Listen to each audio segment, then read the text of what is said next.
Hello and welcome to Penmanship, a podcast about Australian writing culture. I'm your host, Andrew McMillen, and my guest in episode 38 is Marcus Teague.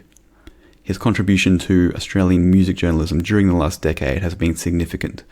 After co-founding a magazine and website devoted to independent music named Mess+Noise, Marcus went on to work as music editor at The Vine for 6 years from 2008. Under his editorial guidance, this pop culture-centric website became one of the most popular and respected outlets for music writing in the country. It also provided a regular home for thoughtful, long-form journalism and criticism for many freelance writers, myself included. Writing for Marcus at The Vine was an incredibly important aspect of my development as a journalist and music critic, and I have many fond memories of my time writing for the site for 4 years from 2010. Since he left The Vine in 2014, Marcus has freelanced for the likes of Rolling Stone and Guardian Australia, while copywriting and working on artist bios on the side, in addition to his day job as commercial editor at Broadsheet. One evening in April, I met Marcus at a studio in Fitzroy, and our conversation touches on why he thinks suspicion is an essential character trait for music journalists, how he developed resilience as a fledgling musician who dreamed of making it in Melbourne, how he started writing songs in tandem with publishing a magazine that was a precursor to Mess+Noise, why he now finds it harder to write songs as he becomes more invested in journalism, and what happened when the drummer of Metallica read a concert review on The Vine and decided to give Marcus a call. Introducing editor, freelance writer, songwriter and musician Marcus Teague.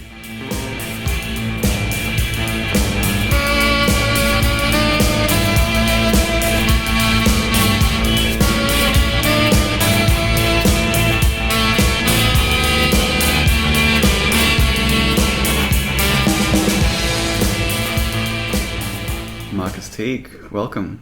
Thank you. What's going on in your life? We've kind of fallen out of each other's radar since you moved away from being my editor several years ago, a very joyous period in my life. No doubt. In terms of writing, I guess, well, currently I am freelancing, doing music journalism freelancing, I suppose. I'm also doing things like writing a lot of bios for people, and I'm working at Broadsheet as their commercial editor at the moment. And trying to still play some music and all that sort of stuff. So I guess multitasking, essentially, as much as possible. Professional multitasker. What does being a commercial editor involve? Being a commercial editor essentially means writing for a publication, editing for a publication their native content, essentially. Commissioning, editing, working with the publication to make sure that everyone's story is being told, which can include clients, it can include the publisher, it can include the writer, making sure that everyone is saying what they want to say in the article in a way that is true to the publisher's own brand, I suppose, which means that when a reader is reading an article on that publication, the article is so good and correct that no one's ever questioning whether it should be there. Yeah. That's a fairly big, correct me if I'm wrong, that seems like a big departure from your background as a music editor for the likes of Mess+Noise and The Vine. That's true, but I would also say probably that there's definitely a strong element of music journalism. In fact, perhaps it's partly even founded on, in a commercial sense, of being commercial editing and commercial writing, because what else is a publicist talking to you about, asking you to write about their band, than commercial editorial, and music journalists, perhaps it's partly their role to also elicit the kind of things and find the stories that are outside of what the label or the publicist or the band wants you to tell. But nonetheless, it's still a transaction that is hopefully ending in someone selling some more records. Broadsheet's not only about music, though. No, true. you always still think like a music journalist, though, or at least you're quickly drawing that analogy. Well, I was talking about this today, actually. I think the analogy is that a good music journalist probably has a high sense of suspicion and maybe, I don't want to say cynical, that's not really the right word, but you're constantly, I suppose, trying to find something to say or tell a story that isn't on the surface. So you need to kind of try and get in there and figure out what that is. And I think being a commercial editor, that suspicion is really valuable, because if someone's wanting you to write about something in the way that they want you to write about it, you kind of need to go, well, first of all, this is a challenge. Secondly, fuck that, there's something else here that is more important. So if you can make that important thing or interesting thing so important and interesting that by the time what they want in the piece is couched amongst that in a way that they're happy with, and I'm certainly happy with as an editor, then I think that kind of suspicion and cynicism actually is really helpful.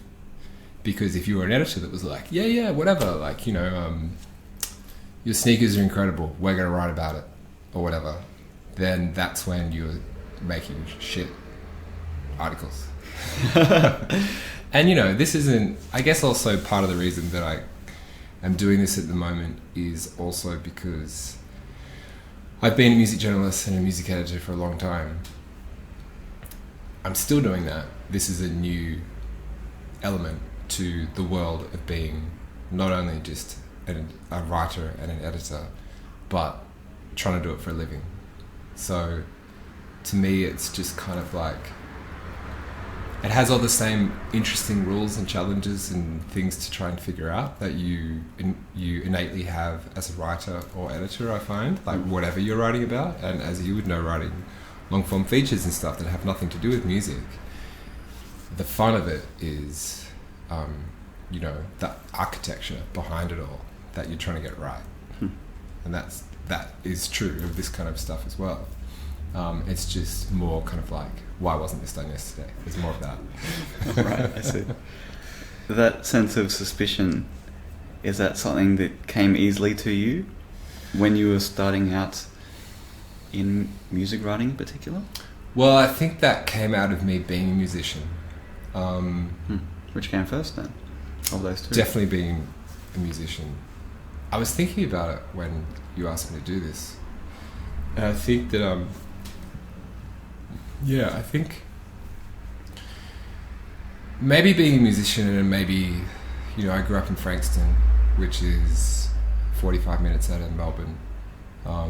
The kind of town that is close enough to this city that you kind of feel the attraction to what's happening here, what's happening in the big smoke and all that sort of stuff. And like, you still need a designated driver. And so 5 of you go up, and like 4 people on the way home fall asleep, someone with a sausage roll, all that kind of stuff. Yeah. So in the way that there's some like mystery and romance about it, but far enough away that you're never truly part of it. So you're always kind of wanting for something. And it's never quite enough where you are, but you're not there either. So you're always reaching, yeah, or imagining, yeah, it's over there. So you have to have a little bit of, if you do want to be involved in that, you have to find your own way in, and you have to be a bit resilient, I guess, with that sort of stuff. And back in the day when I was a musician, I suppose that meant,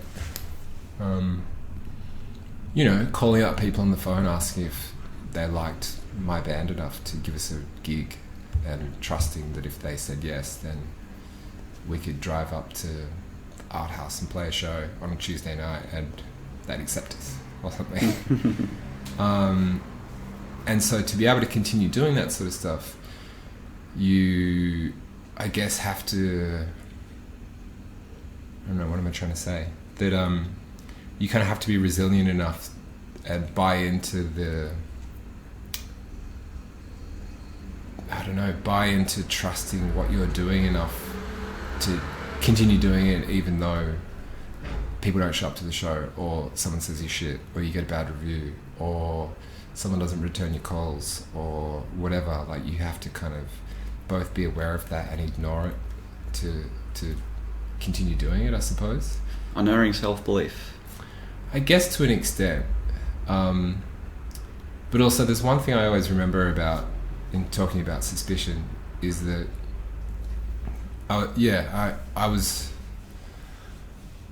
was a moment when I was asked to be, I guess, the editor of The Vine in a very in a high profile way that I hadn't done until that point. High profile enough that I was kind of talking about it with my buddies in bands and all that sort of stuff. And I always considered myself a musician first, I suppose, maybe because I'd done it for so long, and also if I think about it, that's how I started writing as well, like writing lyrics and shifting all that around on the page to make it fit a 3-minute song or whatever, you know, that kind of stuff, which is editing in itself. And I remember talking to a friend at a barbecue who was in a pretty high profile band, and I was like, I guess I was sitting around and starting to feel like for the first time that maybe I was someone that they didn't want to share everything with anymore, like with this kind of outdated notion that I would like get secrets of their band and write stories about it or something, which I've never done. Yeah. And then I thought, fuck, musicians are the most opinionated people I know. Like, me being both a musician and a writer, stating my opinions is nothing new at all. Like, musicians are the first people to say, you fucking suck, or like, this band sucks, I can't believe how popular they're getting, or that show was terrible, sort of thing.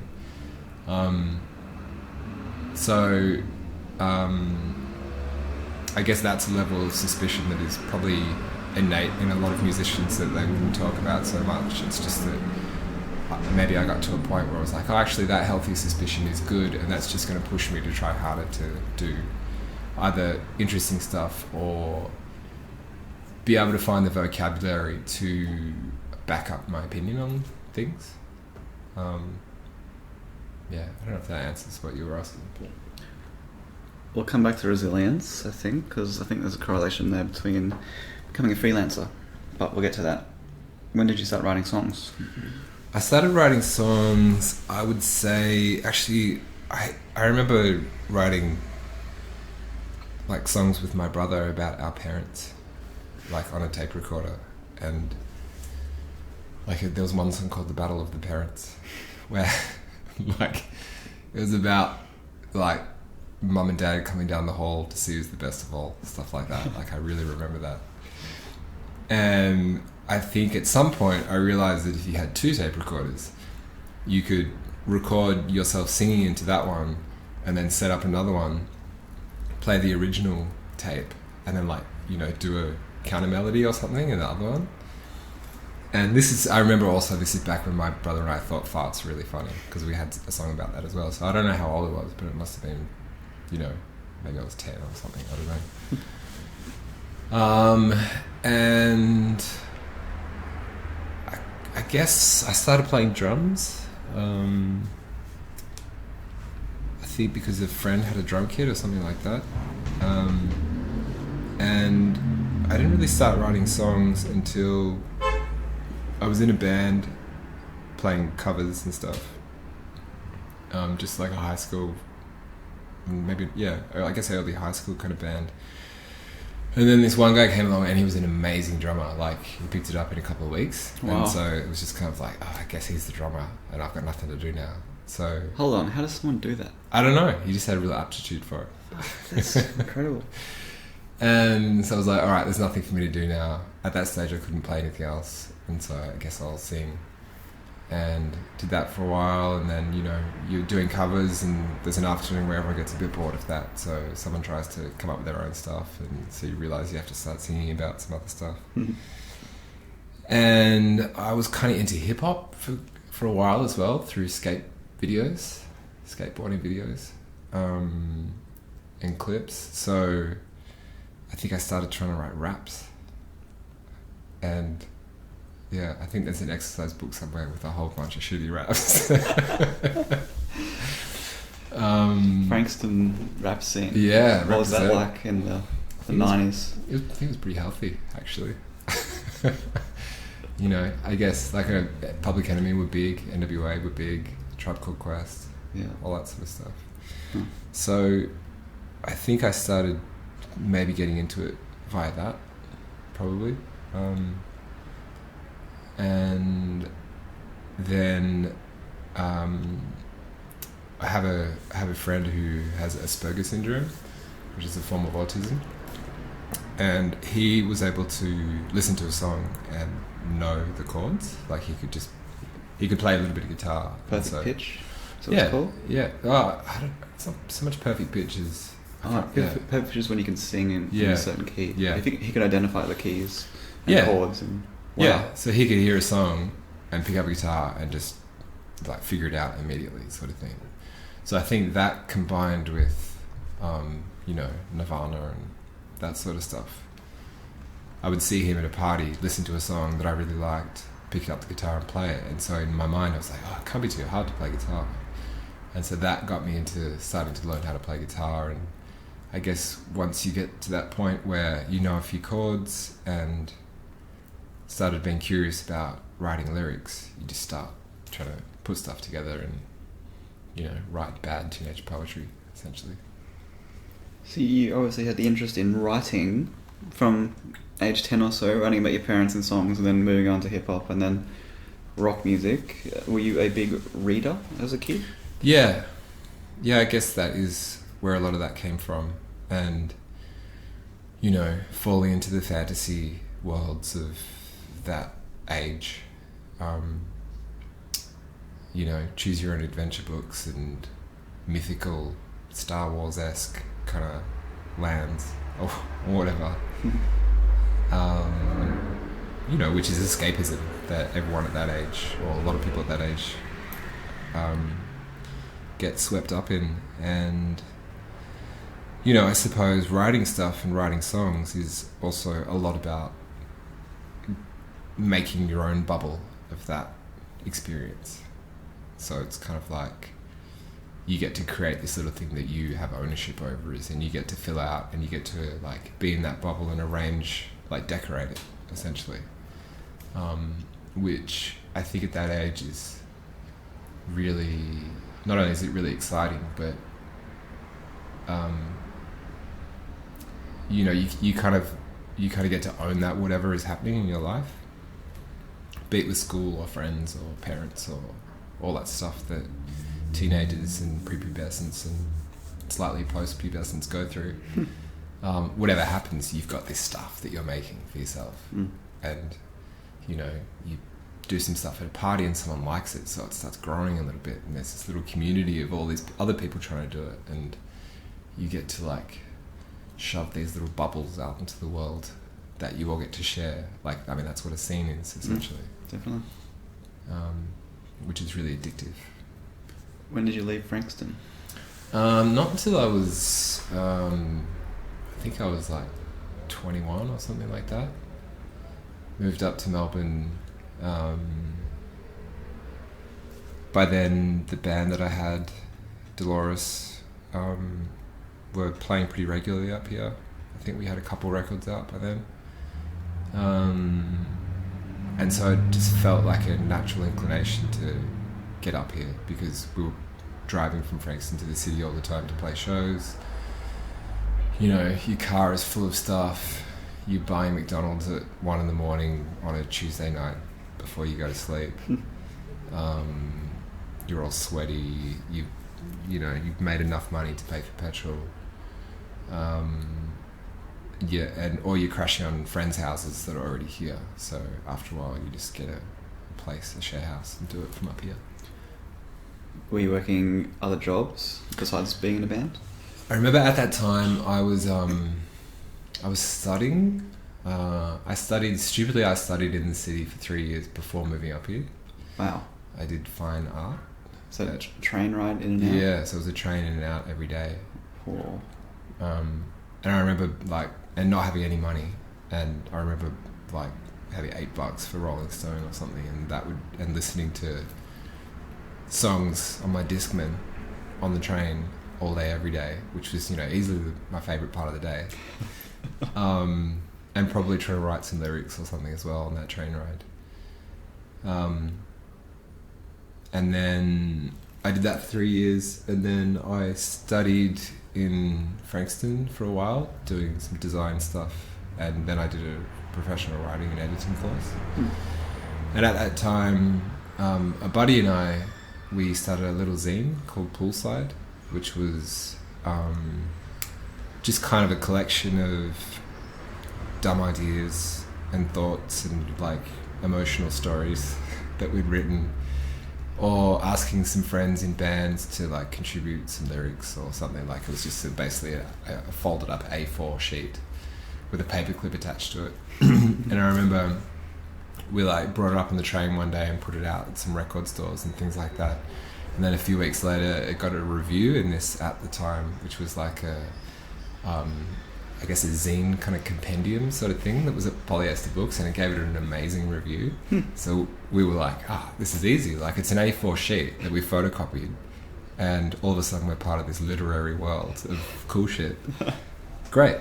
But also, I remember that one of the articles was I guess a recording of just a conversation between friends at the Empress one night. So it wasn't about kind of anything. It was just like the recording of maybe 20-minute span of time of just people talking stuff. And I remember just kind of thinking that was really magical to read that on the page.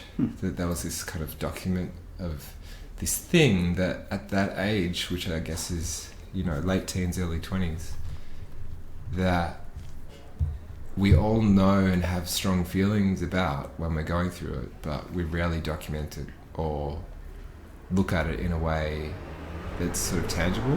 And so I remember being really excited, without really knowing why, that there was this kind of like tangible document of this passing moment that when you put it on the page, it has all these other levels to it and considerations to it.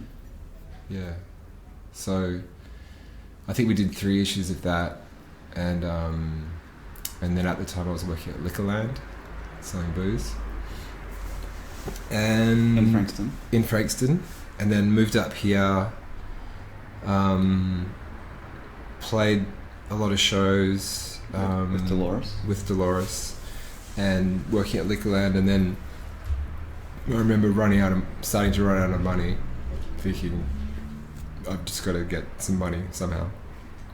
And we just recorded a record and spent heaps of money, so I had to pay off a recording debt. So I think I went to Centrelink or something and like gave them my resume, or maybe it was a job company or something. And I remember playing a show in Adelaide with some friends, and then driving back to Melbourne feeling really happy with this kind of nomadic existence. And then halfway through getting a call saying I'd gotten this job at this, which was at the time, I can't remember what it's called, but it became Census. The, telecommunications company that does city search and yellow pages and stuff, as a designer. And I remember being on the phone going, oh God, all right, I guess I have to say yes. I don't want to do this, but I don't have a choice.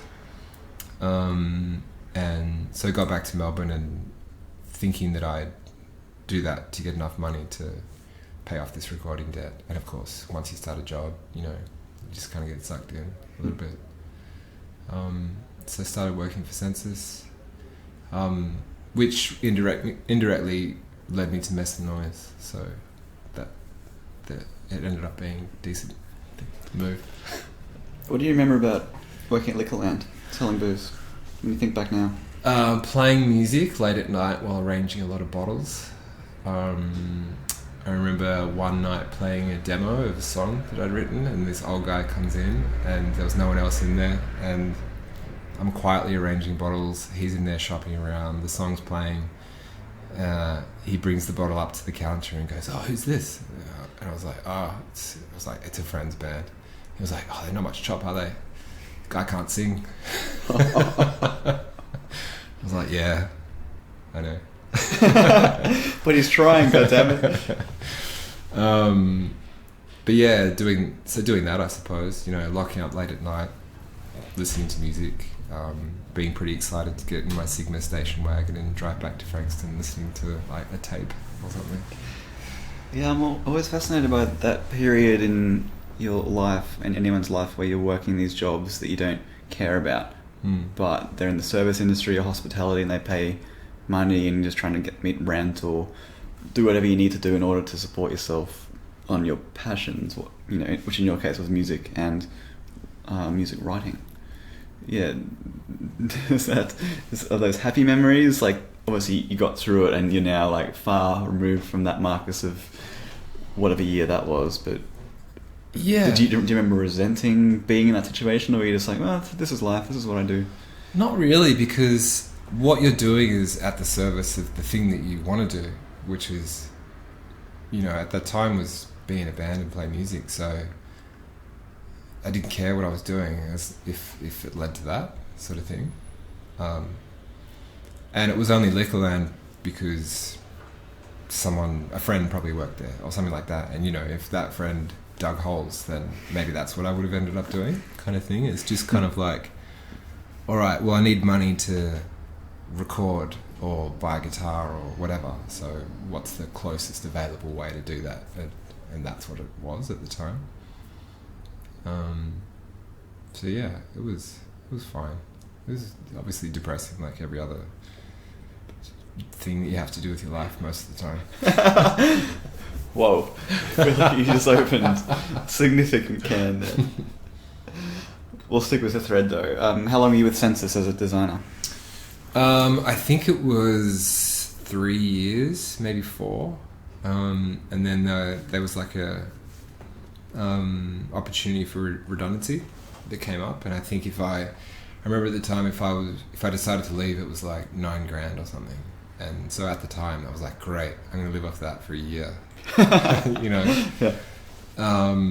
Which I didn't, but it wasn't far off actually. Huh. What year is that roughly? I'm trying to remember. I would say that was probably 2001. Is that right? No, can't have been. It would have been about 2005, I think. Yeah, I think that's about right. And how'd you cross paths with Mess+Noise? What was the link there? So, Census was in the city.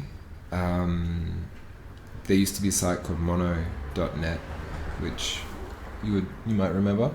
And Dolores were playing at the time, and someone from Mono.net reached out to interview me, and it ended up being Danny Boss and his buddy at the time, Jay. And he just interviewed me like a regular band interview sort of thing, and it very quickly spun out of control, and we were talking all manner of shit, and just went off in this tangent, like this gleeful tangent that had nothing to do with anything, and kind of instantly became friends from that for some reason.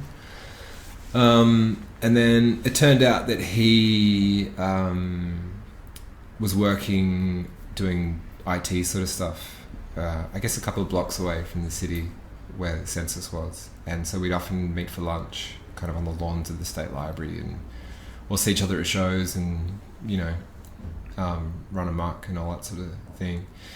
And then after a while we were talking about how frustrated we were with music press essentially in Australia, but also in that way that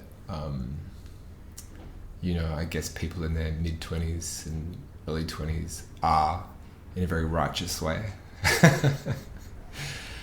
And maybe also at that stage you feel like a lot of what's arguably top tier journalism or the most visible journalism and music coverage is a bit out of reach, or is a bit uncontrollable or something. So it's like, oh fuck this, we're going to do our own thing. Mm-hmm. But also remember going to shows, like seeing bands like My Disco and Ground Components and stuff just play to hundreds of people, if not, like there was one New Year's thing where Ground Components played to like 1,000 people or whatever, and bands like that were packing out these untraditional venues, but not getting coverage anywhere for it, sort of thing. So it felt to us like that was the real thing that was happening in music at the time. Not even street press? No, there might be some sort of like offhanded mention in street press, but it was all still kind of like labels paying for stuff to get their artist on the cover. Or like, I remember, to backtrack slightly, I remember growing up in Frankston, and it took me a while to realize that the band on the cover wasn't there because they were good. Like, the band on the cover is there because someone's paying for it, or there's an understanding or relation that's happened. It's not that someone's gone to see a band on Friday night, thought they were awesome, and decided to put them on the cover the next day. You know, in hindsight, that's quite obvious as a commercial sort of venture. That's not how it works. But transactional, like we were talking at the start of this conversation. Yeah. But at the time, when you're an up-and-coming band that has no concept of that sort of stuff, it's infuriating because you've seen your mate's band and they're unreal. How come they're not on the cover? So that's kind of how I started writing. While I was at Census, I started writing some stuff for Mono through Danny. Dolores had just played in Perth, and I'd seen some friends' bands there and just thought they were incredible. And so I came back and was like, all right, I'm going to try and write in a way that convinces anyone who wasn't there that something happened.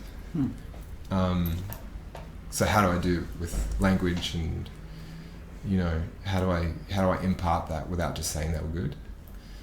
And so of course I started writing 2,000 word reviews about some gig or some album or something, and there was no editing process. I was like, yeah, it's great. Like, it was free, I wasn't getting paid, so Danny was just pressing publish, and there it was. And that happens a little bit, and then some of the bands you write about see that, and then they talk about it, and it becomes this self kind of, I don't know, it becomes this circle where you're getting recognized for your ideas and opinions, and which is attractive in itself. And then the band is feeling good about it, and it's like, oh, I'll do this again. Awareness is raising, people are falling, not falling, it was a poor choice of words, but people are hearing your opinion and considering it. So you're being heard and understood, perhaps. Yeah. Everyone just wants to be understood, Marcus. To an extent. At a fundamental level, that's all any human wants.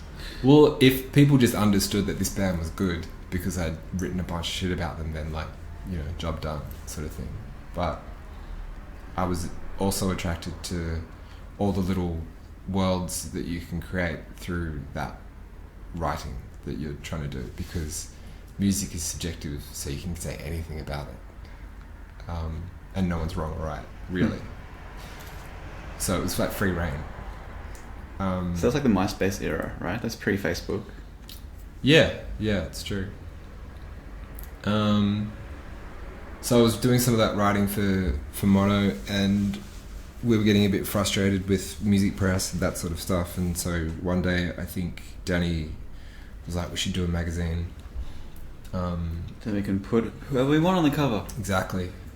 And, we can write stuff out of cycle. Like, just because someone hasn't put a record out doesn't mean we can't write about them. And I know this guy down the road who's recording, all this amazing stuff, and why can't we talk about him because he's doing it, not just because he doesn't have he doesn't have to have a record coming out, or he doesn't have to have someone vouching for him. For us, publicist pitching him to X publication. Yeah. So trust your own taste rather than what's being paid for.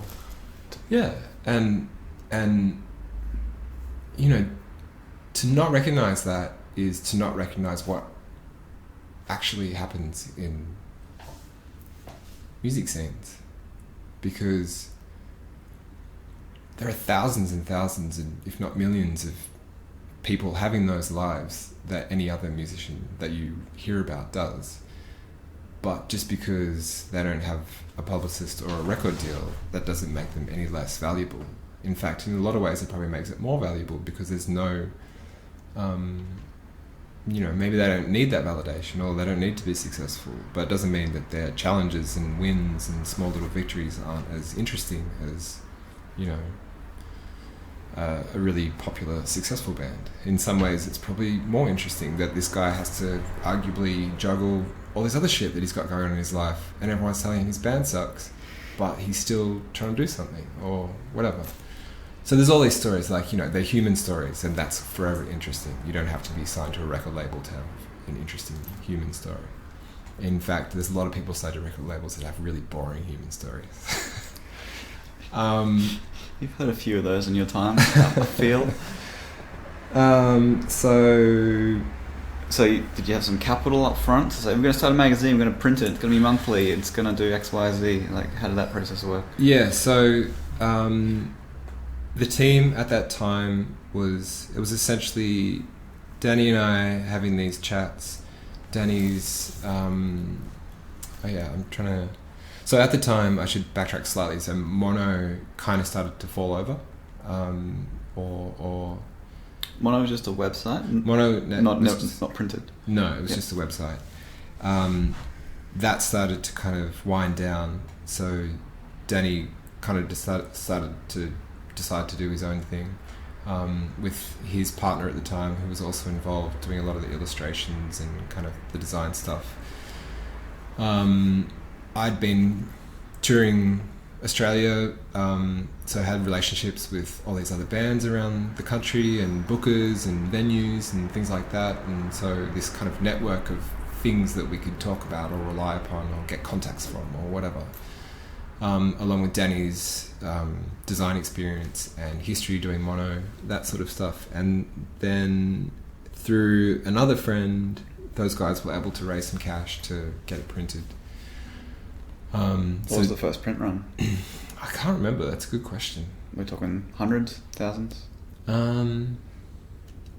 It was at least like a pallet of boxes, whatever that is. And just Melbourne distribution, or? No, we sent it up to Sydney and, your Red Eyes and I think we sent some stuff to Adelaide and Brisbane, like the indie record stores and that sort of stuff. And then we would carry it around ourselves here in like the back of my station wagon. And I remember... Same station wagon? The Signal? Not the same station wagon. I guess when you're a musician, you have a lot of station wagons in your life.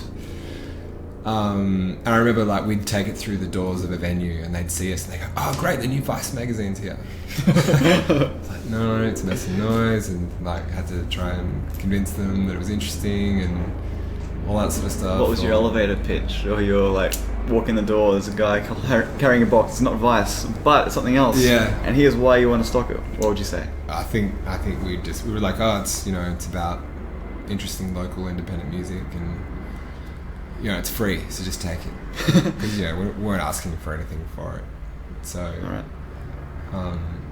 And then there were people like Chris from Polyester in Melbourne who saw the value in it and was cool to have it in his shop, and like started buying a couple of ads in it to get a bit of cash. And then small independent record labels started contributing, doing small little ad spends on the back cover or whatever. And of course everyone who was writing for it, our friends or photographers or whatever, just had free reign. It was kind of like, okay, if you want to do like a 6-page article about this guy we've never heard of, fine. Mm-hmm. Yeah, and it sort of, I guess at that same time, the website was launched, or maybe the website was a little bit earlier. And of course it had the discussion forum, which pre-Facebook became this community unto itself of lovers and haters and people interested in the Australian music scene and beyond and that sort of stuff. And so that, it almost kind of pulled together this community that I think was true to the community that we were experiencing at the time, that was outside of kind of the newsagents, magazines and that sort of stuff. And because that community had such a strong voice, that wider community started listening to it anyway, and even anonymously kind of participating in it for a couple of years. Mm-hmm. And so it was exciting because it was really vibrant and it was just kind of taking care of itself, I suppose, but also by doing the magazine and being able to spark some of these conversations, we were heroing and talking about these acts that we wanted to that weren't being talked like that. Like, why can't this guy be as important as someone who's got the front page of the age or whatever it is. Mm. And so we got to do that, and that was really exciting. Was that your full-time job at that time, or No. how were you making money in addition to Dolores? So I was, I'm trying to remember. I think so. I was still at Census for a while. For most of it, I think. Now that I think about it, got this redundancy, so got to spend some time off, kind of doing music and Mess+Noise stuff. And then I liked the Liquorland thing. Heard someone had like a job available at like this call center that was for mystery shopping. So you would have to call up places and you would have to call an energy company and go, "Oh, listen, my hot water system's broke." And they'd go, "All right, where is it?" And you'd be like, "Oh, don't know." Long silence. And they'd go, "All right, what else could you tell us about the water system?" And you'd be like, "Can't really remember." And then you'd have to score them on their response to all that sort of stuff. So it was an interesting experience doing that. But so you're testing other lowly, poorly paid phone workers on their ability to solve problems. Essentially. Wow. Yeah. Was that fun or soul destroying, or both? I was pretty soul destroying. Yeah. Right. Full time? Also, you couldn't listen to music. Like, at least when I was at Census and designing shitty Yellow Pages ads, I could just listen to music all day and write lyrics if I thought about them and stare at the roof. But for the full time, like fucking 9 to 5? No, the mystery shopping stuff wasn't full time. Okay. So I was doing that. I think I was balancing it with Liquorland, and stopped doing Mess+Noise because that sort of changed a little bit. And Mess+Noise wasn't, I wasn't getting any money from that, and I think at the time I had to basically get some money, so I had to prioritize some other stuff for a while. And I essentially got one day a phone call that said, "Hey, do you want to talk to us about being our music editor at the Vine?" And I didn't know anything about it. It was a thing that hadn't begun yet at that stage. And I was like, "How do you, who are you? How do you know who I am?" or whatever. And it turns out that a person had seen me play and knew that I'd done Mess+Noise. And to this publication that was starting up, the fact that my name was listed in Mess+Noise as the music editor, which was sort of hilarious because they were just titles we gave ourselves. Like, I'm here talking about music, I guess I'm the music editor. And, you're doing that, and Andrew Ramage was a big part of it, and he was doing he was like, "Oh, well, I'll take care of the review section." "All right, cool, Andrew, you can," we were all just kind of like making stuff up and giving each other titles that didn't really make any sense and whatever. We didn't know what we were doing. Mm-hmm. So someone had seen in there that I was the music editor and asked me to come in to talk to them about being the music editor for their site. So again, I was like, I don't really want a full-time job. I've just had all this time off from having a full-time job, even though I don't have any money and blah, blah, blah. But I had just recorded a new record, had a $10,000 recording debt. So, all right, well, I guess maybe I should say yes until I pay off this debt and then just figure it out, sort of thing. So I said yes, and it turns out I was the first person hired for what became the Vine after their editor-in-chief at the time, Annie Fox, and kind of fell into, I was like, oh right, I guess this is a job. Like, I never considered that being a music editor was a job that you could do. Yeah. And I guess at the time this was in 2008, there weren't really those sort of jobs. Like, there wasn't a digital music editor job that you could go to uni to learn how to become. You were the one. Well, after a bit longer after I took it, I realized I kind of had the perfect resume for it. And I didn't realize this. I just sort of stumbled into this thing that was kind of right for me without ever knowing that was a thing to stumble towards. And I guess I was lucky that the people who were in that position recognized that I'd done that sort of stuff. Being a musician, I'd put on backyard shows, organised backyard shows, and you organise how to send stuff around the country like in the mail, and so you know the contacts of people, and to do that you need to know what they do, and I guess there's a bit of romance about it as well. Like you know, like a band from Perth gets in touch and goes, oh hey, I really like your music, you should play here, and it's like, okay, cool, can we stay at your house? Yeah, that's fine. And so you go over, and these people you've never met before pick you up from the airport and have a bed for you under their table, and are really excited that you're there, and through that you meet their mixer and their lighting guy and like the person who owns the bar, and this little blossoming kind of network starts happening. And so down the track you kind of not only know how that stuff works, but you sort of get this quick download of all the little lives that go into that as well, and the reasons people do things, and just pure contacts. And so after a few years of doing that, you know people around the country. And so suddenly I was in this job where it was like, listen Marcus, we don't, you know, what's going on out there, or we need to write about stuff, like you can do whatever you want, like we've got a budget, you can pay people to do it, we just want to write about cool shit, and we've hired you because we don't know anything about cool shit. And so, and at the time I was like, well, I'm going to say I know about cool shit just because it's a job. And so you call up that guy that you played with in Brisbane that time, and you call up that person you played with in Perth that time, and the more you do that, the more people hear about it and want to be involved, so stuff starts coming to you. Like in the first few weeks of the Vine, I was just relying on friends and stuff from Mess+Noise that I'd done, asking those writers that I'd thought had done a good review for Mess+Noise or something to do something for the Vine, and remembering that band story that you heard people talk about that no one's written about, and it's like, oh, that's a cool story because I heard that at the barbecue or something like that. Yeah. Or trying to find interesting things to write about, and once you do that for a bit, then people start getting in touch, and that's kind of how I found myself as the music editor of the Vine.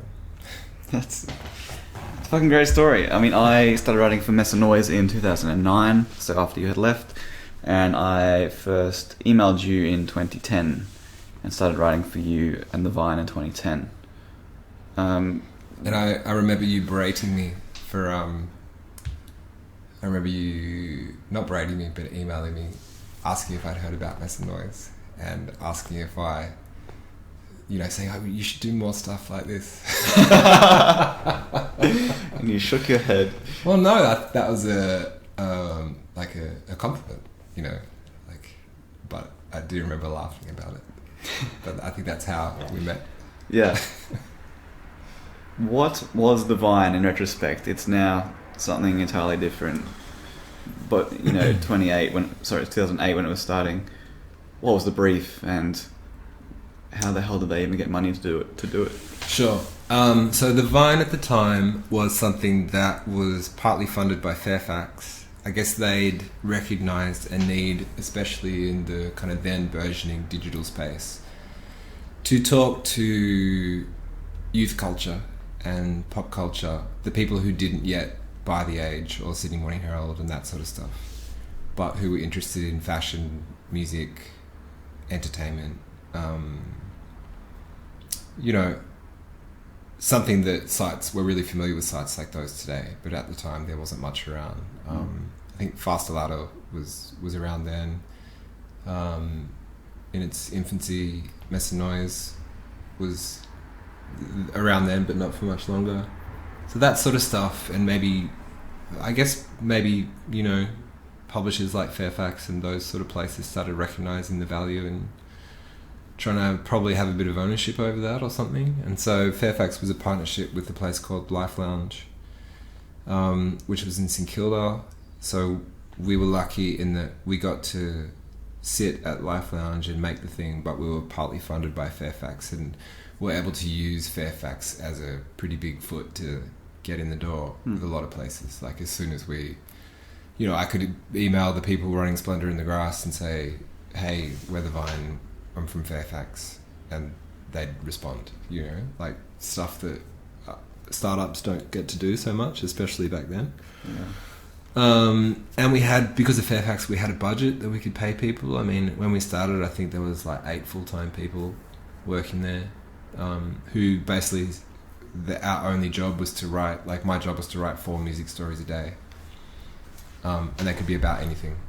Like obviously we kind of had targets to try and hit along the way and things like that, but if the whole site was doing well, it didn't so much matter if me writing about, you know, someone that had never released a record, if that story didn't do well. So there was a lot of leeway for that sort of thing. Yeah, so it was really fun, I guess. It really was. I can confirm as a contributor. I think what the site did really well under your editorship was the Q&A format interviews, which was also a thing in Mess+Noise, and also live reviews. And since the Vine has disappeared, or it doesn't exist in anything like its former self, there's a real gap in live reviews online these days. I noticed that as a reader or just a casual fan. It's pretty hard to find well-written, interesting, funny live reviews, and the Vine did a great job of that.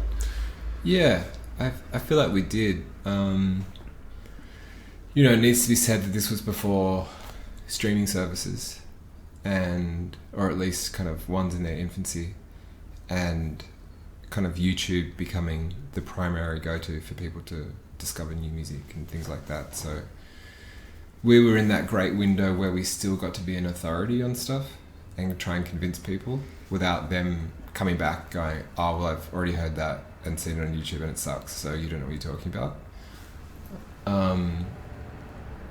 And yeah, I think the motto then was to try and, with live reviews, kind of, I don't know, deliver something of an experience that was true to I don't know, this sounds really wanky, but the kind of the moment in time. I guess it was an extension of that idea of Mess+Noise being a document of stuff. So no one cares what songs they played, really. Like, no one cares that it was from the new record or whatever. Like, try and put a stake in time that this little blip happened, and that, you know, I guess it's building that, not legacy, or just a document of things that happened. Definitely, yeah. I mean, I remember your review of the final show at the Tote, or the supposedly final show at the Tote, when it seemed like that venue was done and the Drones headlined, and yeah, your review probably published the next day or day after was just like totally captured that moment. Like, from my perspective, it's one of the best things I've seen you write. Like, I wasn't there and I was fucking gripped. Like, I already loved a lot of the bands that played, but yeah, just the way that you used that role as a documentarian of this moment in history, like that to me is an example of the Vine at its best. And I'll try and find a archive link to that review and put it in the show notes so that listeners can check it out. Sure. Yeah. Thanks. Yeah, I guess one thing being an editor affords you as well, and maybe someone who's also a music journalist, is you read a lot of music writing and you read a lot of reviews, and so you get past all the stuff that reviews usually talk about pretty quickly. You're so kind of flooded with reviews or writing that you realise that the only way to survive is to do it differently. And yeah, I'm not sure what I'm trying to say, but I guess that review in particular was about, this moment happened that explains everything, so let's talk about the moment, rather than going, this happened and this happened and this happened and this is why this happened. And put someone in, like, as best you can, use your words to put someone in that spot, because that's going to be far more powerful than just listing a bunch of stuff that happened or explaining the circumstances around it, because I don't know if anyone truly experiences music like that anyway. Like, no one goes to a show and gets a dossier of what's happening and what has happened and feels like that was a rewarding experience. Like, people remember that part where, like, the drums did that right as the blue light bounced off someone's bald head, or, you know, or like the guy dropped the bottle and I don't know, there was a moment that the audience realised what was happening at the same time the performer did, and how do you explain that? And those interesting things that are going to make you, that we probably all live for with music but don't really think about too objectively. You just reminded me of something which I think I remember from one of your reviews, correct me if I'm wrong, maybe towards the end of the Vine. It was a live review that you wrote, and a spider came from the ceiling. Do you know what I'm talking about? Is this true? Yeah, no, I did that for, I think it was Faster Louder, actually. Yeah. Tell me the context of that, just remind me, because I remember that moment. It was fucking weird to read. Yeah, I can't remember the context that I put it in, but I just couldn't believe that I was in an arena and there was all of a sudden a spider coming down on a web above me from what must have been, 50 meters. Like the unlikeliness of that happening. Yeah. That's probably not a great example because that actually didn't relate in any way to anything else. It was just kind of weird. Do you remember what show it was in? I think it was Modest Mouse. Right. Yeah. But it's funny, I remember that like fucking 4 years later, or whatever it was. I couldn't believe it. But there is one great moment that I do want to ask you about. You reviewed Metallica for The Vine. The first show of their Australian tour in, I want to say, 2010. That's about right. I think that's about right. Tell me about going to that show and then taking it in and coming back and writing that review. Well, if there's a segue with the spider, I guess it's trying to figure out stuff that is happening outside of the stuff that we know is happening, and the stuff that a reader would know that is happening. Like, they know the band's going to be on stage, there's going to be lights and sound, they're probably going to play these songs, so don't talk about that stuff. And with Metallica, I was never kind of a real fan or anything. Like, I knew their songs by osmosis, and I'd watched the movies and the videos and things like that, so I knew a lot about them, but I was never kind of like I don't even know if I'd seen them before, now that I think about it. But I could get a review ticket because I was the editor of The Vine, which in itself was great because it meant that I got a sudden access to everything. So I was able to have experiences that I never otherwise would have had. Like, I could go to Soundwave one week and Good Vibrations the next and see how those two things compared, and like, that's a story, things like that. But anyway, so with Metallica I was like, oh yeah, I should go.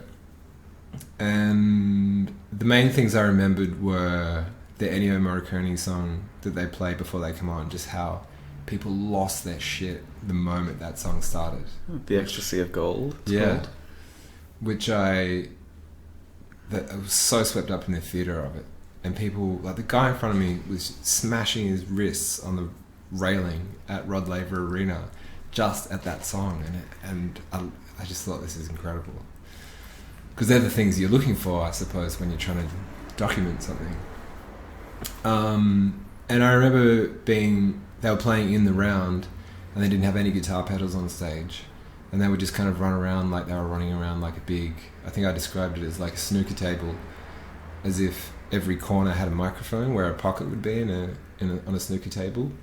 And so everyone could run around the drums and just sing wherever they found themselves on stage without changing any guitar pedals. And I just thought that was so weird. But I also concede that it's probably pretty useful when that's what your job is. I couldn't figure that out. And I thought, well, they must have guys off stage doing that, which is so strange. Like, I guess when you're a massive band, they're the kind of things that you have to consider. And I also said that Lars, his greatest problem was that them being the biggest metal band in the world, who are going to have to play forever, like the Rolling Stones or something, that he's like the unlucky guy who just happened to be playing kind of thrash metal that now has to keep up with that stuff and the classics even as his body ages. Everyone knows he was never a really incredible drummer. And so I talked about that, and that he looked like a Gurney elf on his face when he played. So because they have all the camera close-up zooming shots on the big screens, and they're all characters, like caricatures. Totally. Yeah, he's a complete cartoon, and he's spitting out drinks into the audience and all that sort of stuff. So they're the things I wrote about, as being quite interesting. And then a week later, maybe even a few days later, I wrote about, and then a couple of days after that, I got a call from someone at a record label saying, hey, is it okay if we give Lars from Metallica your number? I was like, all right, I guess it's fine. And then I was racking my brains trying to think about what he was going to call me about. I thought he was going to call me and pay out of me for calling him a goading elf and calling him a bit of a shit drummer. Because he had nothing else to do, because he had a day off in Melbourne or whatever, and that was what he was going to say. And then so the next day he called me and introduced himself on the phone and was like, I read your review, I thought it was really interesting, I read some things that I hadn't read before about our band. I wanted to know if you wanted to come on tour with us for the last week of our Australian tour and write about it for the Metallica Fan Club magazine. So of course I was like, yep, I'll do that. So that led to me, it just so happened that the show I'd reviewed was the start of a little Australian Asian tour where they was kind of swinging around, and they were going to come and finish back their entire world tour in Melbourne over 4 or 5 nights. So it was sort of a good timing for that sort of thing to happen. So when they got back to Melbourne, I went down to Rod Laver, got led through the backstage area before the show, got led to Lars and Metallica, kind of sitting around having dinner and that sort of stuff, and got introduced. And got let in. I was like, I remember asking some security guy, I was like, oh, can I go over there? And he was like, oh, you've got to ask Lars. And quickly realised that the position that Lars had put me in, basically as the documentarian of this thing that they were going through, meant that I could do anything and walk around, and I was his guest, so I wasn't a journo who was getting his 10 minutes to ask questions about their new record or whatever. I was a fly on the wall, as they put it. A big fly, as James Hetfield remarked. Yeah, it's true. And then you checked your zipper, or he checked your zipper or something? I think we all did. It was like a nervous moment. And he's a big guy. Like, you're a fucking tall guy, and he's as big as you, right? Something like that. Yeah, and he's huge, But I think my thing at the time was don't ask about Metallica. Like, just be a dude that is backstage like anyone else. Like, don't fan out. I mean, I wasn't a fan, so that helped. Do you think that your entire career as a music journalist had led to that point where you're backstage at a Metallica show trying to be cool, trying to play it cool? Well, I guess it was a sign that I'd done something to someone's value or something. Maybe that idea that I had of trying to kind of be that kind of, trying to document those little moments as best I could. That's what put me in that position, kind of thing, to try and do that again on a bigger scale. And so I got to sit in their rehearsal rooms every night. There was one night where James was late, so Lars was like, oh, Marcus, you play guitar, can you play blah blah blah blah blah? I was like, no. The Outlaw Torn. That's what it is. You remember that. There's this line in this article where it's like, Lars asked me if I knew the Outlaw Torn. To my crushing dismay, I do not. Like, it's true. I still think of that line regularly. To my crushing dismay, I do not. So perfect. I almost don't mind, because I think if I had been standing there playing James's guitar as James walks in, I can play guitar but not great. I can write songs but I can't do a guitar solo. I think I would have shit myself and been probably turfed out. No, I don't know, but it was very interesting. So I got to get let out on the first night with the band to that Ennio Morricone song that I'd written about. So I think that was the weirdest moment, where this thing that I documented, the way I'd done that led me to actually doing it, which was quite surreal. To get let out with Metallica, with like Lars behind me and the other 3 in front of me in the dark as that song's playing in smoke and lights, and essentially kind of get to feel like what it would be in Metallica, except for actually getting on stage, was fascinating and really memorable. And Yeah, so much more interesting to me as well to write about than probably most other things to do with music journalism. The article you wrote was, correct me if I'm wrong, like 5,000 words, something like that? 6,500, I think it was. And it was published in Metallica's magazine, which is called So What? Yeah. And it's really good, and I'll link to it in the show notes in some form. I think you published it on the Vine later. Yeah.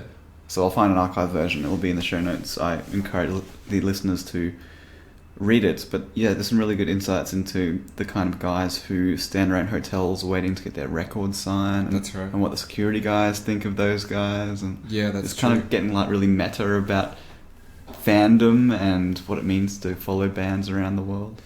Yeah, and you know, all the dudes that work at a big stadium show, they're just backstage, like Skyping their kids and waiting to see if there's any chocolate pudding left. It was very interesting to be in that experience and then walk through that door and have all those people going mental at that song, and then see all the theatre on stage as well, and see the guys pressing all the guitar pedals at either end of the stage for these rich rock stars. They haven't got time to press their guitar pedals. On the snooker table, like you observed from a distance at first. But I remember maybe a week or two later U2 played in Melbourne, and I went to see that, and I remember being really annoyed that I couldn't go backstage. Are you serious? I've got to stand out here and watch it? This is crap. You became inured to the backstage experience. Yeah, right. Well, you left the Vine. What was the circumstance behind the Vine ending, or you leaving, all that sort of things? So the Vine started slimming down in terms of how many people worked for it. I guess maybe in the mid-2000s, so there was sort of like a burst of optimism about digital content, and maybe that being able to be supported by in the same way that print had been, in terms of resources and things like that. But different people were trying to figure out different ways to monetize it, and that's not always, writing a long review about Metallica isn't always the way to do that, as was proven by the chocolate bars list of everyday chocolate bars that I did a couple of weeks later that had, infinitely more traffic. Great article. Still one of my favorites. But sort of, a good reminder that in the digital world, music journalism is only as good as much traffic as it pulls in, sort of thing, for a company like that is trying to make money from it.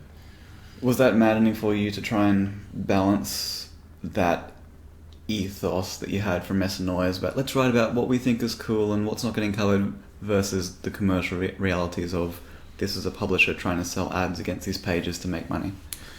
It was, but I always thought it could be balanced out by doing both. And I think also that you can take that same approach you do to the small bands as the big bands, and vice versa. Like I actually found it really fun and interesting that I could go see Katy Perry and then go see PVT on the same night and apply the same lens to both of them, sort of thing. Like that was a very sort of luxurious position to be in at the time. But in my mind it was like, well, why can't I take both seriously? Like they're both trying to achieve the same thing. They're both trying to entertain people and express themselves, and I was lucky that I was able to experience all as a pretty level playing field.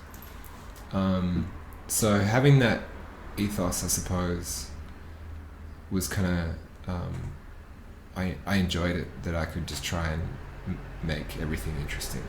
I mean, that sounds a bit wanky, but I also understood that if you were going to write about this thing that isn't going to get any traffic, then you try and write about something in an interesting way that is, sort of thing. Like at the time, I'm trying to think of an example, like, I don't know, when Lord first played Splendor and we did like an oral history of that. Like you can find interesting articles in big things that everyone is interested about. Yeah.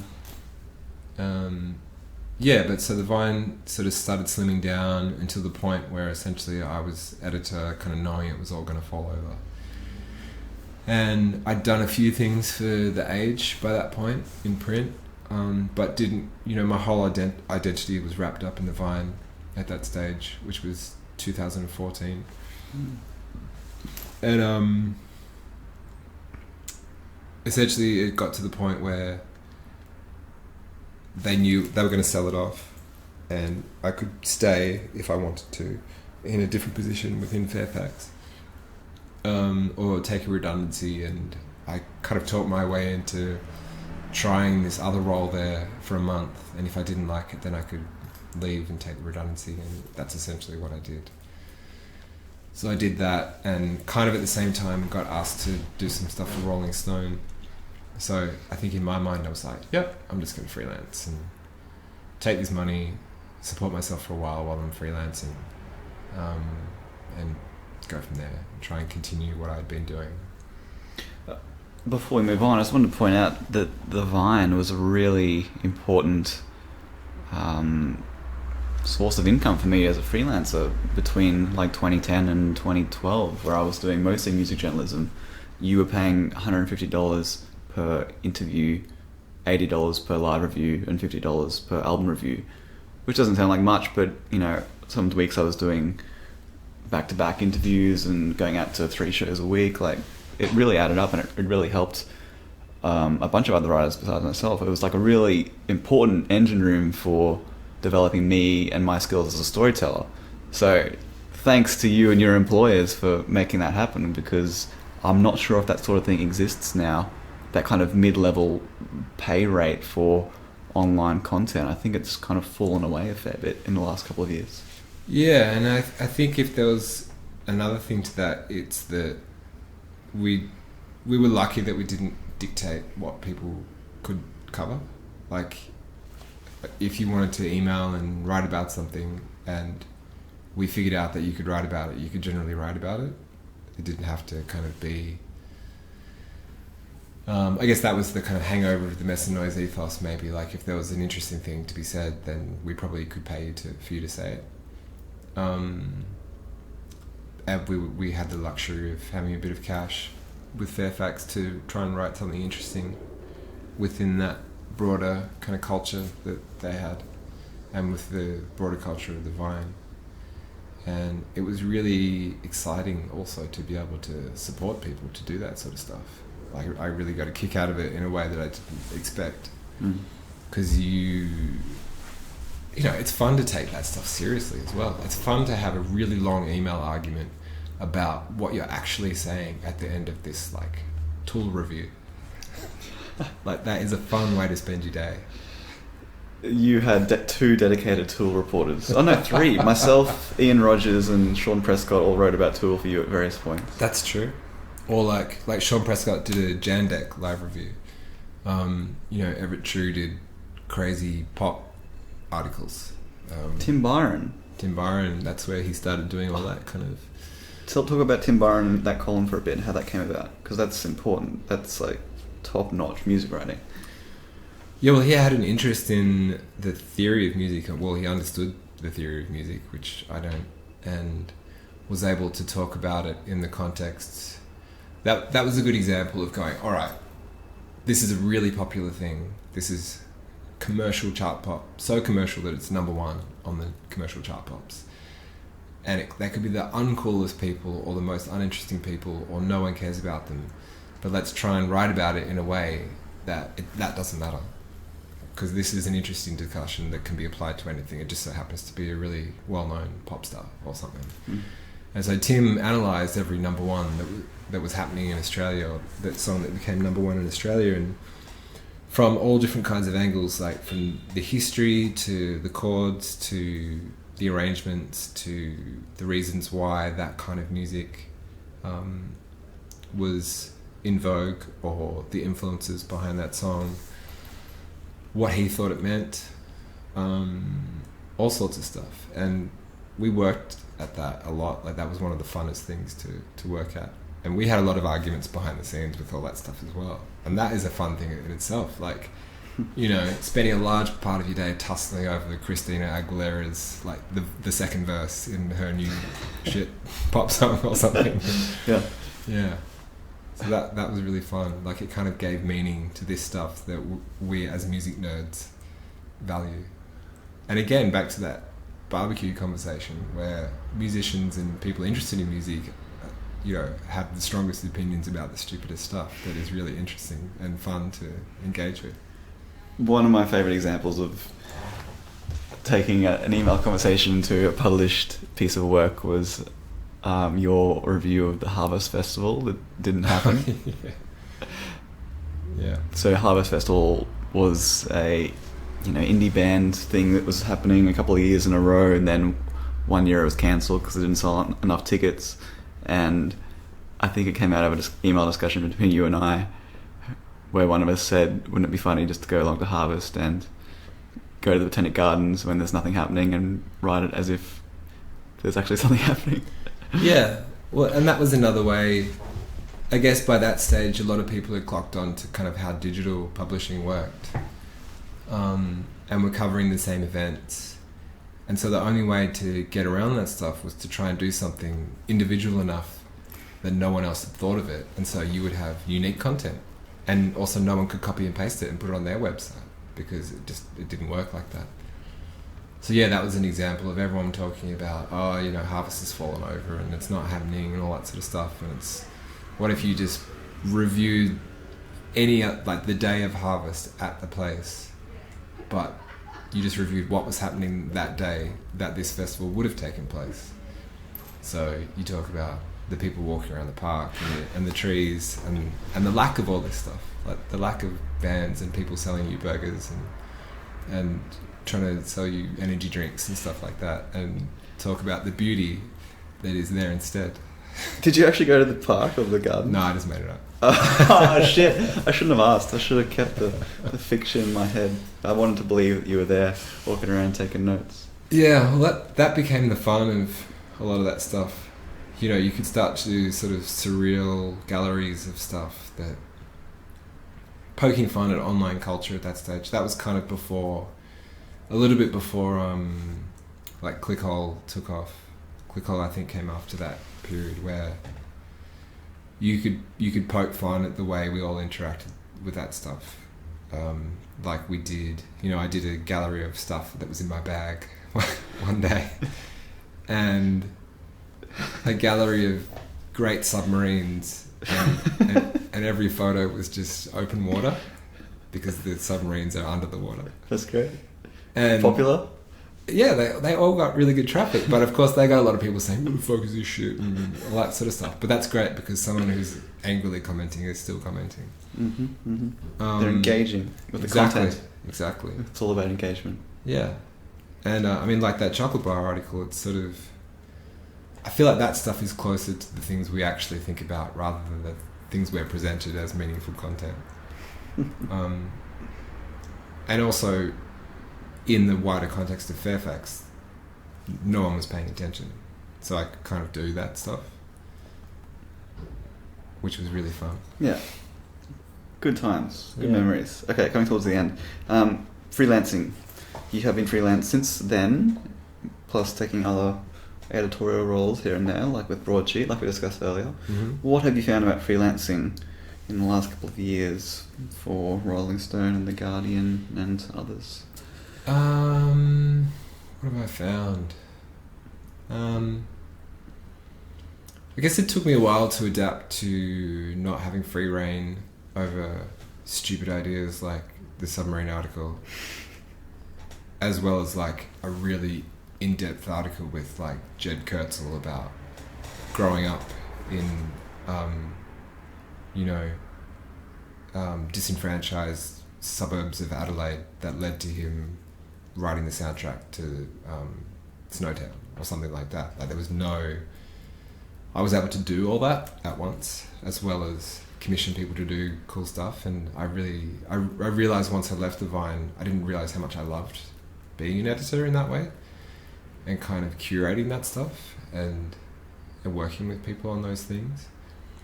So I was able to dive into some long form features, that sort of stuff. I've been lucky that I've never really pitched anything. Really? I've been lucky that people just ask me to do stuff Which must be nice, mate. I've probably pitched a couple of things, but I don't know. I guess I'd probably get used to it. And I did some weird stuff, like I did some copywriting. I did every day for about 2 months. I did reviews for a hotel chain. I reviewed their customers. So it was a hotel chain that set up this thing where the people who checked in the customers would write notes on each customer. At the end of the day, they would send it to me and I would write a surreal review of that customer, and then the hotel chain would put it on their website as like reverse review. It was called reverse reviews. So that was really fun because, again, I could just make up stuff about people that had no idea what I was talking about and pass it off as being interesting information. It's a bit of a theme in your work, the surreal, making things up, and yeah, that's what I get a kick out of most, and partly that is why that interesting documentation stuff is appeals to me, because what is that but like a subjective kind of opinion and experience that I'm trying to convince people of. Like, it's sort of trying to make the surreal real or something. Using encouraging enough language that they believe it. Which is the same with songs, writing songs as well. Like, you're trying to invent a little universe that is believable when someone else listens to it. So I've done that sort of stuff, and then I don't know, I guess more traditional kind of reviews and interviews and stuff for Guardian, Rolling Stone and those sort of things, and do a lot of bios for bands and musicians. How do you go about writing those longer articles for Rolling Stone? How do you shape those and think about them before you sit down and start writing? I don't. I know you have a very different process where you, as far as I know, you arrange things and organize things. I'm not a very good organizer, and in fact sometimes I find if I organize stuff, that's when I lose my way a little bit. I'm sort of one of those procrastinators that will put it off until the last minute, and then I just have to accept whatever falls out. I don't know. There must be a process to it, but I'm not super aware of it, and maybe there's a part of me that is a little bit scared of finding out the process, because then maybe I won't be able to do it. But I trust somehow that when I start writing, it'll just make sense at some point. Maybe I do that in the act of doing it. Maybe my organization is, some sleight of hand that I do to myself that I try not to think about too much as I'm doing it or something. But I don't know. I guess after any experience, there's like an entry point that is stuck in my mind. So it's just putting that down, and everything else comes after. What about the mechanics of when you're sitting down with Violent Soho or AB Original or any of these artists that you've profiled for Rolling Stone? Are you sitting there with a notebook and recorder like I am now? Or yeah, I record it, but I don't write anything down. I'll generally have some questions that I guess I'll research enough that I'm can hold a conversation with someone who might potentially not be a great interview, as I got to learn through the Vine. Essentially, interviewing a lot of people. One good tool that came out of the Vine was, as an editor, you're often the backup number for interviews.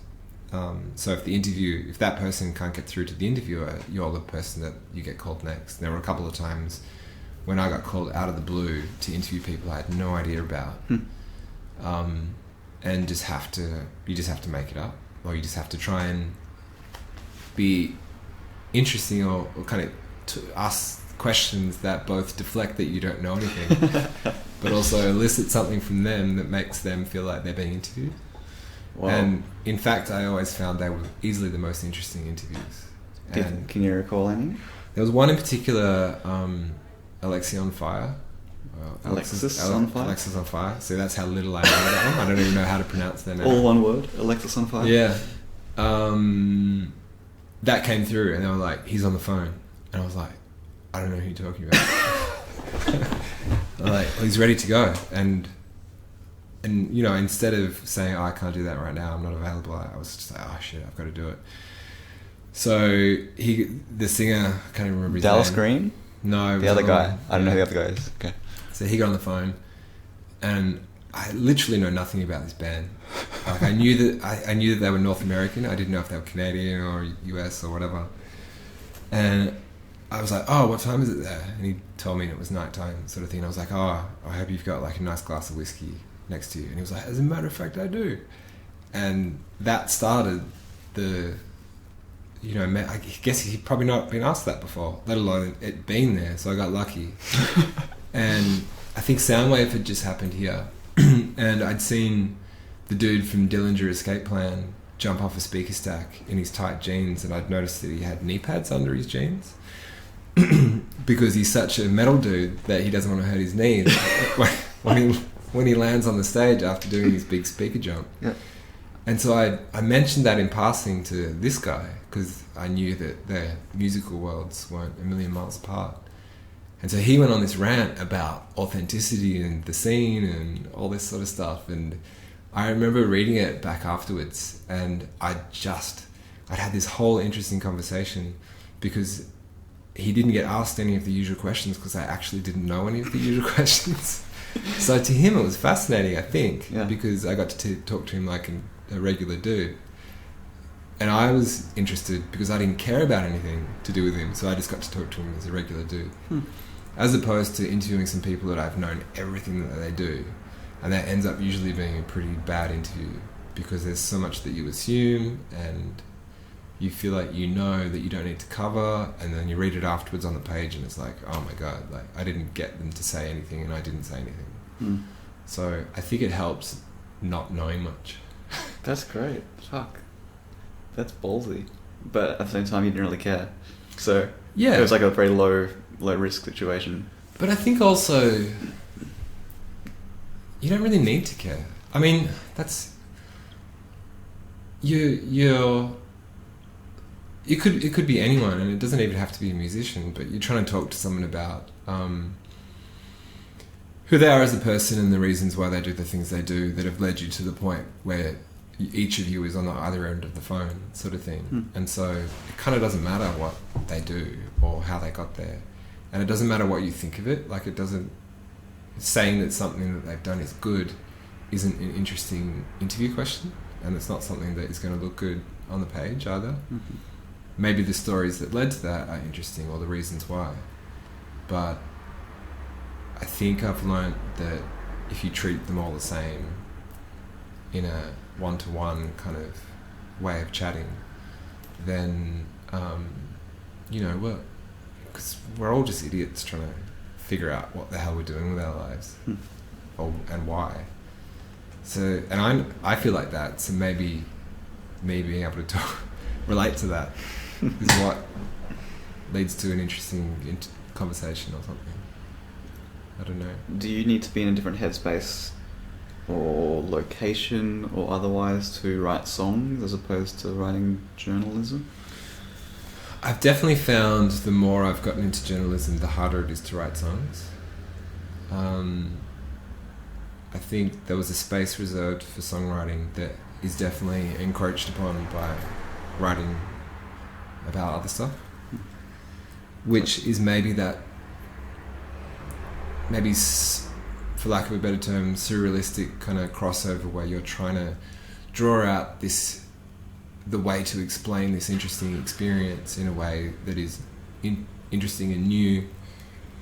Maybe that's the part that I used to use to write songs. So I still do it, but I do find that it sort of, the reserve is a little bit lower when I go to tap into it because it's used up a lot in other stuff. I remember writing most of my songs really easily when I was designing, because my eyes could do one thing and my brain could do another thing, which you definitely can't do when you're editing. because you're looking at the architecture of something and trying to rearrange the puzzle, and there's just no brain space for sort of, peripheral thinking, essentially, which really annoys me, but it's the way it is, I guess. So if you spend all day either writing or editing non-fiction, and then you try and carve out some time for yourself, I don't know, at night or something, to try and write a song, by the time you get there to that space, you've depleted all your creative juice.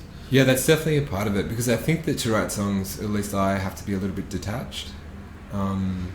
I find, like, when I'm trying really hard to keep my eyes open before falling asleep, that's usually the best time to write some stuff for songs. That bit where you can't really think all that rationally anymore, and there's almost maybe sort of like a weird sort of subconscious poetry to your messy brain or something, and your filters are probably down a little bit, so you let some stuff through that you wouldn't let through if you were thinking about it too hard. And maybe in the morning some of that is junk, but then some of it also is perfectly encapsulates some stuff that you wouldn't have got to if you were sitting down trying to think of some cool shit to put in a song. Do you have a notebook by your bed for that purpose? Yeah, I've got a bunch of notebooks that are lying around. I have like a giant document that I've kept for like 7 or 8 years. That is just like every new idea I have, I'll put at the top of that, and so other stuff gets bunched down. So if I'm writing a song and I get stuck, I'll just scan through that and find some stuff. And a lot of it's just rubbish, but I'll keep it there because it might have something else to it if I sit on it for a while. Your current musical vehicles, I believe, are Single Twin and Near Myth. Mm-hmm. And I really loved the last Single Twin album from a few years ago, which recently had an interesting video that you came across. That's true. Yeah, I loved that. So I found online a guy. Were you Googling yourself when you came across it? I think it was, I don't know what it was. So truthfully, I think what it is that there's a song that will go on the next record that we haven't recorded, but there's a film of it live. We're us doing it live on YouTube. So I wanted to listen to it to remind that vibe and thinking about whether I'd want to try and record it like that. And so in the YouTube suggests stuff on the side, it popped up and it came up as Single Twin, and the song was Came Home Dead, but it had this weird picture attached to it. I was like, what the hell is that? And so I clicked on it, and it turns out, some dude in the US made his own video clip of him, like it's almost like a Tim and Eric video that doesn't make any sense, but in some ways is really true to the domestic surrealism of the song, of him kind of miming the clip and very literally representing some of the lyrics. Like there's a moment where I sing about buttering some bread, and so this image of bread appears with butter being wiped across it, and then it like spins off in this shitty iMovie kind of effect. But I loved it because it just raises so many questions, and in fact I've thought maybe I should get in touch with him and try and write about it. Because who is this guy in Wisconsin in the US who put up this video in 2012 that I haven't found until now, of this song that no one knows, that is on Bandcamp and was pressed to like 500 CDs back in 2011 in Melbourne? Like, how did he come across it? How did he learn the lyrics enough to mime them? That out of all the songs in the world that he could have chosen to make a video of, like, why that one?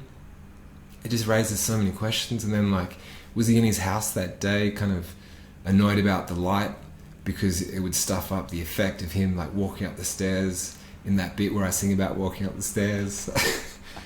And it blew my mind. My mouth was open the first time I was watching it. But then I feel like I had this kind of, like, love for him for thinking to do that or something, this stranger on the other side of the world. It's fascinating, but it speaks to the weirdness that music has that you get to exist in as someone who writes about it, and that it's a legitimate way to spend your life. The funny thing is, that's the kind of article that would do so well on the Vine back when you were music editor. But where is the place for that article now, Marcus? Well, that's a good question. I don't know. I guess stuff like Facebook has flattened the landscape of writing in a way. Yeah, I'm not sure. Because it's more about, obviously traffic is the big driver, and the bigger, more interesting story it is, the more you're shearing away people who aren't interested in that big, interesting story. So it's sort of inverse to the amount of, for the most part, amount of effort and interest that you try and put into it. So yeah, I don't know. I've actually spoken to a friend about trying to start something new along these lines a little bit, but whether that gets off the ground, I'm not sure. And, you know, is there an audience for it? I don't know. Are people going to step outside Facebook and social media to get involved in that kind of stuff to the level that it supports doing it, I suppose, outside of like a clique of writers and musicians and friends? I don't know. Like, music journalism certainly doesn't, I think, affect people's lives in the way that it traditionally has for a long period of time. Yeah. I was going to ask you about resilience in the context of freelancing, as in getting rejected and pitching things and then not working, but from what you said earlier, it's not an issue, so I'm just going to... I don't want to put it like that. That's not true. Like, you know, there's been some edits that I disagree with that have to rework and stuff like that, but I think I'm quite stubborn a little bit as well, so I'll tend to... As a former editor, is it hard to get to take edits? Oh, a current editor, but as a former music editor, is it hard to take edits from the likes of Rolling Stone and The Guardian? Definitely. Yeah. The Guardian and Rolling Stone are actually one of the two of the publications that least edit my work, which is interesting. It's good when you get it right the first time. Well, I do pride myself on when I do bios of not getting any feedback, or very little. I try and do that. But I don't know, I guess, you know, people have different styles and different publications have different styles and things like that, and maybe by doing a bunch of different ones, I would like to think, hopefully, especially after doing it for a while, that I can get it to the point where it satisfies all parties. There's a bit of me in there, there's a bit of The Guardian in there, or whatever. And I think also there's something to be said, especially in Australia as a music writer, that maybe by the time people are coming to you, they're coming to you for you. They're not coming to you for you to give them something to rework into something that works for Rolling Stone or The Guardian, sort of thing. So by not being you and not writing like you, that would be not giving them what they want, and so you won't get any more work. So I guess I'd have to trust that process a little bit. Like, people keep asking me to do stuff for them, so I can only presume that what I'm doing for them is working for them. Yeah. Obviously that's not the case all the time, but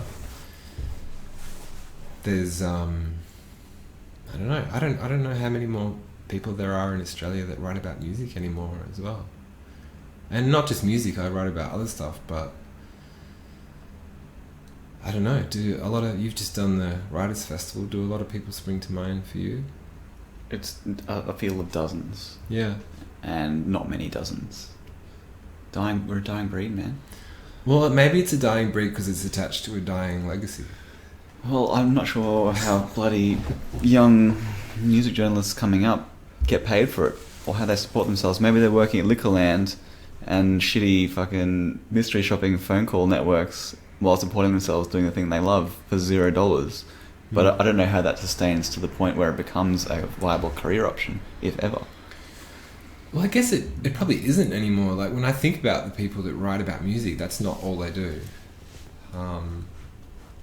like music journalism has almost become the hobby that's attached to you trying to write and edit and exist in other parts of the industry that actually pay you. Which is maybe not a bad thing in terms of, you know, we're being asked for, and we're not being asked for our opinions.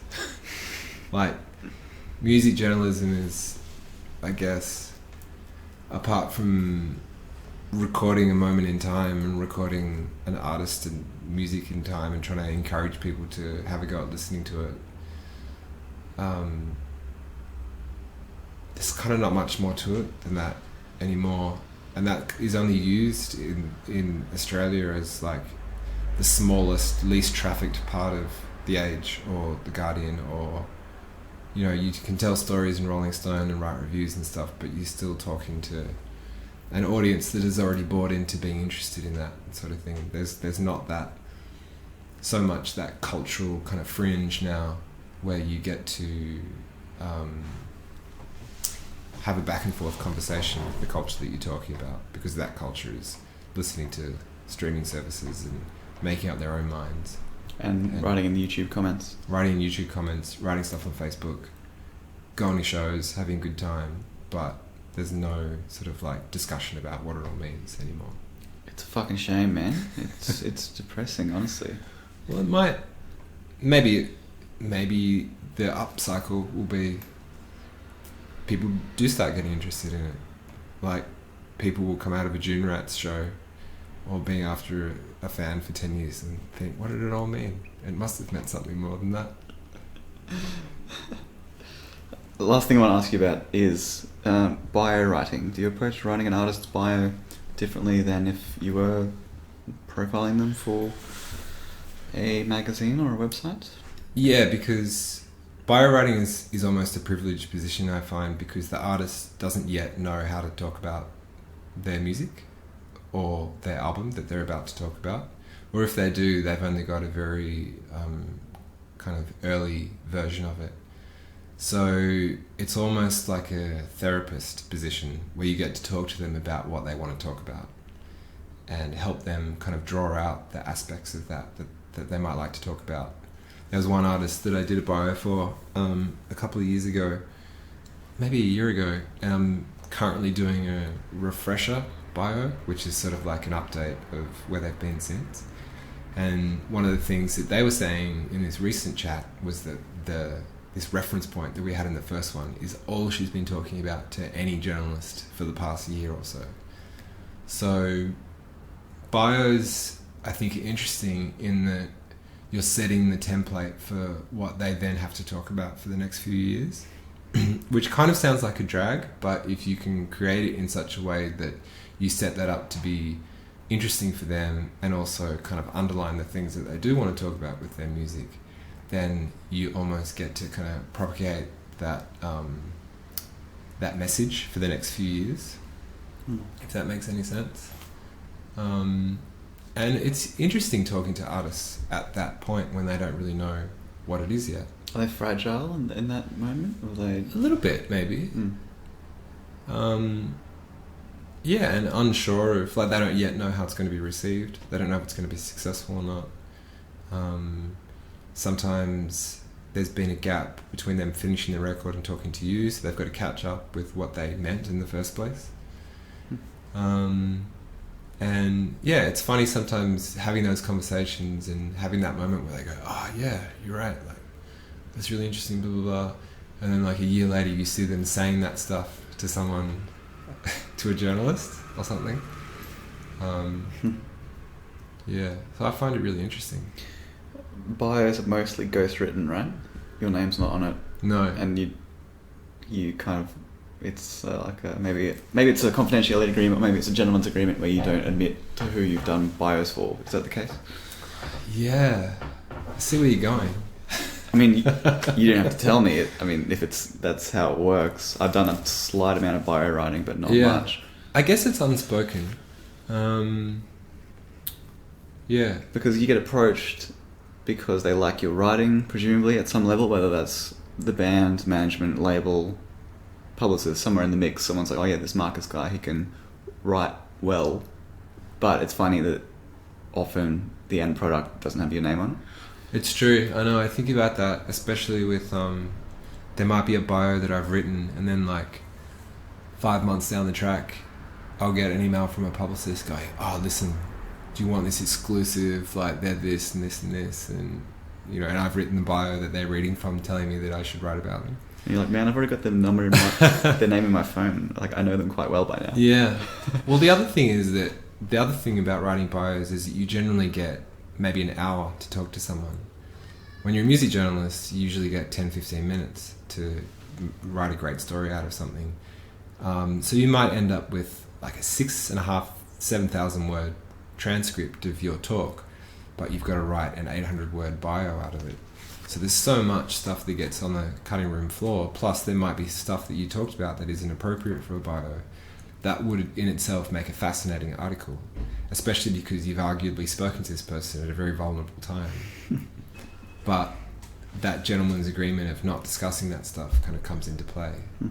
Do you ever feel like breaking out of that and tell them the real story, how it really was? Well, burning all those bridges? No, because you know you're at the service of what they're trying to do, yes. And I think also maybe it's a challenge as well. It's almost like going, here's all this interesting stuff, take out the interesting stuff and make it interesting. And you know, maybe that is part of this commercial native stuff that I'm doing now a little bit, where it's okay, cool, that's a real challenge, I'm going to do this, fuck you, and figure it out.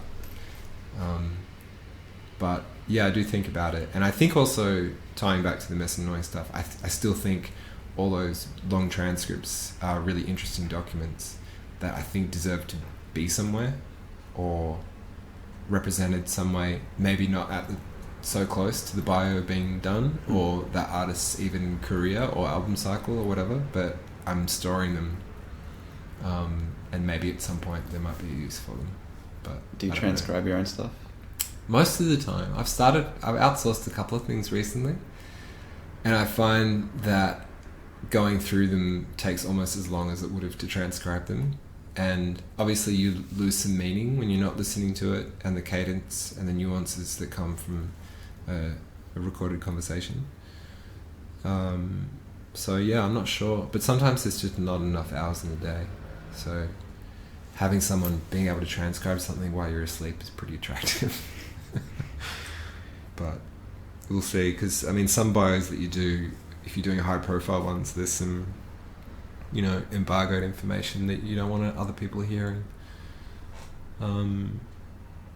But I find them oddly sort of fascinating and rewarding to do, because who am I to be able to take this person's album or years that they've put into this thing, give my version of it and give it back, and they go, yep, that's what it's about, that's what I want to say.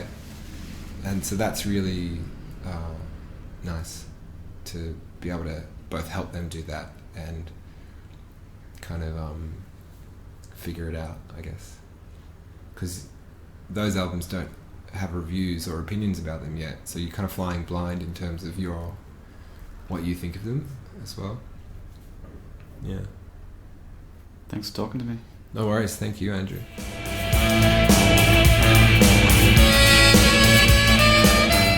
Thanks for listening to Penmanship, and thank you to my guest, Marcus Teague. You can find show notes to this episode and all previous episodes at penmanshippodcast.com.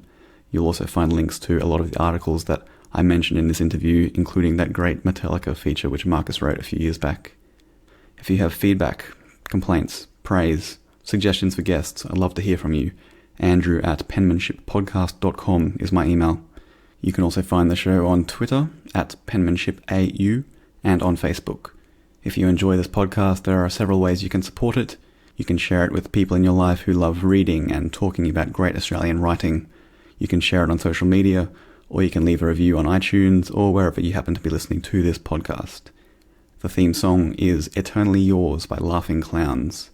That's it for now. Until next time.